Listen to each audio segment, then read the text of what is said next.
കസ്തൂരിരംഗൻ റിപ്പോർട്ടിൽ മലയോര മേഖലയിലെ വില്ലേജുകളെ വീണ്ടും ESI പരിധിയിൽ ഉൾപ്പെടുത്തുവാനുള്ള നീക്കം ഒരിക്കലും അംഗീകരിക്കാൻ കഴിയില്ലെന്ന് UDF ഇടുക്കി ജില്ലാ ചെയർമാൻ ജോയി വെട്ടിക്കുഴി പറഞ്ഞു.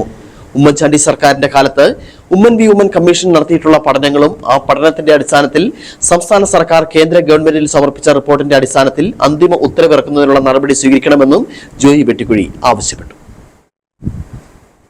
അതിന് വിരുദ്ധമായി ഏതെങ്കിലും നിലയിലുള്ള ഒരു നീക്കം നടന്നു കഴിഞ്ഞാൽ അത് നമ്മുടെ മലയോര മേഖലയിലെ ജനങ്ങളെ വളരെ ദോഷകരമായി ബാധിക്കും എന്നുള്ളത് കൊണ്ട് അത് ആ ഒരു നിലയിൽ അന്തിമ ഉത്തരവ് ഇറക്കുന്നതിനുള്ള കേന്ദ്ര ഗവൺമെന്റിന്റെയും അതോടൊപ്പം തന്നെ അതിന് ഉത്തരവാദിത്തപ്പെട്ട ഉദ്യോഗസ്ഥന്മാരുടെയും നീക്കം അത് പുനഃപരിശോധിക്കണം. ഒരിക്കലും അങ്ങനെ ഉത്തരവ് ഇറങ്ങാനായിട്ട് ഇടയാവരുത്.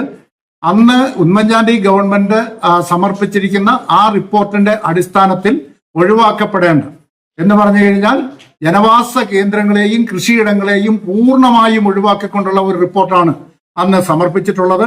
ആ റിപ്പോർട്ട് കേന്ദ്ര ഗവൺമെന്റ് അത് അംഗീകരിച്ചതാണ്.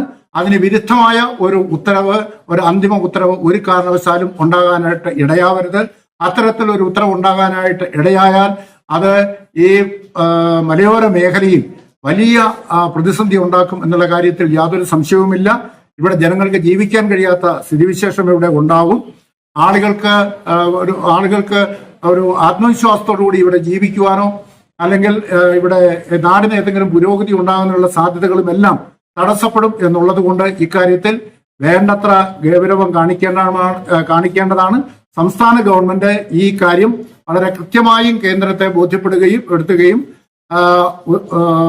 ഉമ്മൻചാണ്ടി ഗവൺമെന്റ് സമർപ്പിച്ച റിപ്പോർട്ടിന്റെ അടിസ്ഥാനത്തിൽ മാത്രമേ അന്തിമ ഉത്തരവ് ഉണ്ടാകൂ എന്ന് ഉറപ്പുവരുത്തുകയും ചെയ്യണം.